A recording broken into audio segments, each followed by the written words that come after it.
చిన్న ఇంజెక్షన్ ద్వారా మోకాలు మరియు నడుము నొప్పులకు దీర్ఘకాలిక పరిష్కారం. డాక్టర్ ప్రకాష్ గుడిపూడి. సంప్రదించండి. Allied's pain and pain management centre, Hyderabad. ఈరోజు ప్రజాపాలన కార్యక్రమం బాగుంది. ఇప్పుడే జిల్లా కలెక్టర్ గారు చెప్పారు, ఎంపీపీ గారు చెప్పారు, సర్పంచ్ గారు, ఎంపీటీసీ గారు చెప్పారు. ఈరోజు ప్రజాపాలన, కాంగ్రెస్ పార్టీ పాలన. ప్రజాపాలన ఏంటి? ప్రభుత్వం మీది, మీకు సంబంధించిన అనేక అంశాలను పరిష్కారం చేయాలి. దానిలో భాగంగానే మరి మా మేనిఫెస్టోలో పెట్టినాం 6 గ్యారంటీ. ఈ 6 గ్యారంటీలకు సంబంధించి మరి 21 రోజు ఈరోజు ప్రభుత్వం ఏర్పాటై ఈ 21 రోజుల్లో మా మహిళా సోదరిమణులందరూ ముఖాల్లో చిరునవ్వు చూడాలని 9వ తారీఖు నాడు ఉచిత బస్సు మహిళా సోదరిమణులందరికీ కల్పించినాం. చాలా మంది అనుకున్నారు 2 నెలలు అవుతుందో, 6 నెలలు అవుతుందో, 8 నెలలు అవుతుందో. ఈ పెట్టినరు, ఈ ఎలక్షన్లు అయిపోయినాయి, కాంగ్రెస్ పార్టీ ఏం చేస్తుంది అని కొంతమంది అవాక్కులు చవాకులు కూడా పలికారు. మేము అవన్నీ కూడా పట్టించుకొని ముందు కూడా పట్టించుకోను. నేను ప్రజలకు, పేదవారికి ఎంతవరకు మేలు చేస్తున్నానని పట్టించుకుంటా.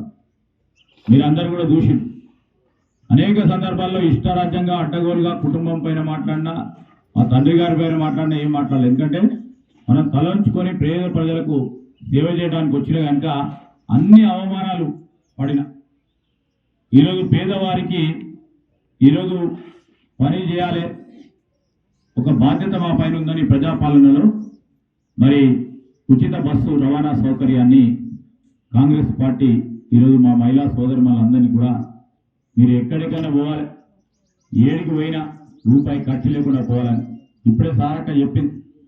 దాదాపు 2,500 నుంచి 3,000 ప్రతి నెల మిగులు అవుతుందంటే ఆ 3,000 రూపాయలు కుటుంబ పోషణకు ఉపయోగపడే కార్యక్రమం. ఇది మంచిదా కాదా మీరు ఆలోచన చేయాలి.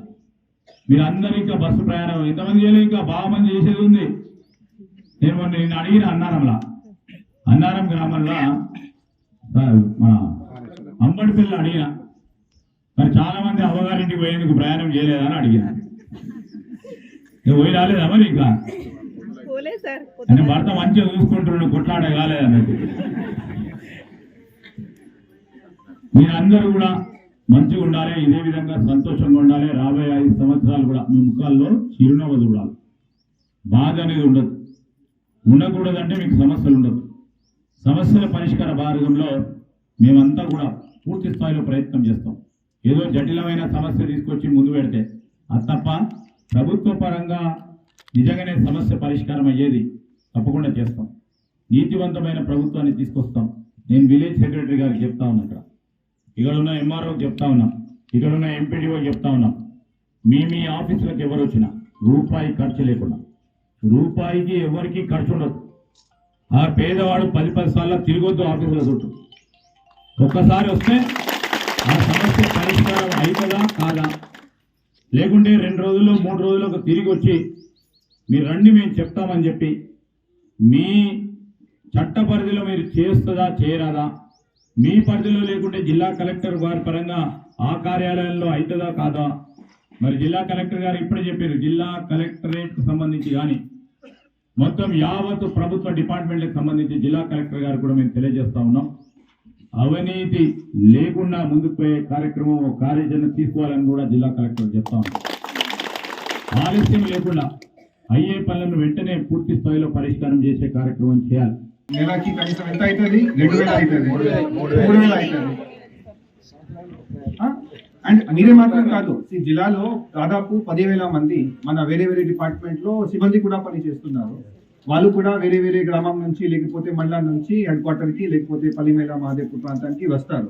నాకు తెలిసి కనీసం జీతం నుంచి 3,000 రూపాయలు ఏముంది, ఆదాయం ఉంది, బచత్ ఉన్నది. ఇది కాకుండా ఇంకా మీరు పోస్టర్లో చూస్తున్నారు, ఇంకా 5 దాంట్లో 6 హామీలు దాంట్లో ఒక ఇంటర్నేషనల్ స్కూల్ మాత్రం దాంట్లో లేదు. అది కూడా త్వరలోనే ప్రతి ఒక మండలానికి 10 ఎకరాల ల్యాండ్ అక్కడ కేటాయిస్తూ ఇంటర్నేషనల్ స్కూల్ కూడా కట్టిస్తాము. ఈ ధనవాడ గ్రామం మన మినిస్టర్ సార్ది ఒక పుట్టిన గ్రామం, అది కర్మ భూమి ఉంది కాబట్టి ఇక్కడ నుంచి సార్ మీరు ఈ కార్యక్రమాన్ని స్టార్ట్ చేస్తున్నారంటే ఇది ఒక అంటే మనకి కూడా ఒక ప్రౌడ్ ఫీలింగ్ ఉంది సార్. సీఎం గారు అందరు డిస్ట్రిక్ట్ కలెక్టర్స్తో 24వ తారీఖు ఒక మీటింగ్ పెట్టారు. మీటింగ్ పెట్టి ఒకటే సందేశం ఇచ్చారు, ఇంతకుముందు జరిగినట్టు భవిష్యత్తులో జరగకూడదు. అందరు అవినీతి లేకుండా పారదర్శకంగా నీళ్లు ఎట్లయితే ఉంటాయో, నీళ్లు ఎట్లా ఉంటుంది పైన నుంచి చూస్తే కింద ఏదైతే ఉందో మనం మొత్తం చూసుకోవచ్చు. ఆ విధంగానే అడ్మినిస్ట్రేషన్ కూడా ఉండాలి. ఏది కూడా మనం పెట్టకూడదు. మొత్తం ప్రజల సమక్షంలో ఏంటి జరుగుతూ ఉందో మీరు మా ఆఫీస్కి వస్తే పూర్తి సమాచారం మీకు ఇచ్చే పరిస్థితుల్లో మేము ఉండాలి. ఫలానా వ్యక్తికి ఎందుకు ఇచ్చాము ఆ జవాబు మా దగ్గర ఉండాలి, ఈ వ్యక్తికి ఎందుకు ఇవ్వలేదు ఆ జవాబు కూడా మా దగ్గర ఉండాలి. ఆ పరిస్థితుల్లో ఉంటే ఒక సుచారు రూపంలో మన ఇక్కడ వ్యవస్థ నడుస్తూ ఉంటుంది. అదే చేసుకోవడానికి ఈ కార్యక్రమం పెట్టడం జరిగింది. మీలో చాలా మంది ఆల్రెడీ ఫామ్ ఫిల్ చేసి ఉన్నారు. కొంతమందికి కొన్ని సమస్యలు కూడా ఉన్నాయి. సార్ మా దగ్గర రేషన్ కార్డు లేదు, లేకపోతే నా దగ్గర గ్యాస్ సిలిండర్ లేదు, అట్లాంటి ఉన్న పరిస్థితుల్లో కూడా మీరు ఫామ్ నింపి మాకు ఇవ్వండి. మీ దగ్గర కార్డు లేకపోతే ఒక లెక్క వచ్చేస్తుంది. ధనవాడ గ్రామంలో ఎంతమంది దగ్గర రేషన్ కార్డు లేదు, ఎంతమంది దగ్గర మన కరెంట్ కనెక్షన్ లేకపోతే గ్యాస్ సిలిండర్ లేదు. అట్లాంటి లేని వాళ్ళకి కూడా ఈ కార్యక్రమం ద్వారా మీకు గ్యాస్ సిలిండర్ కానివ్వండి, రేషన్ కార్డు కానివ్వండి ఇప్పిస్తాము. మరిన్ని వీడియోస్ కోసం ఛానల్ ని సబ్స్క్రైబ్ చేయండి. లేటెస్ట్ అప్డేట్స్ కోసం వాట్సాప్ ఛానల్ ని ఫాలో చేయండి. అండ్ లింక్ డిస్క్రిప్షన్ లో ఉంది.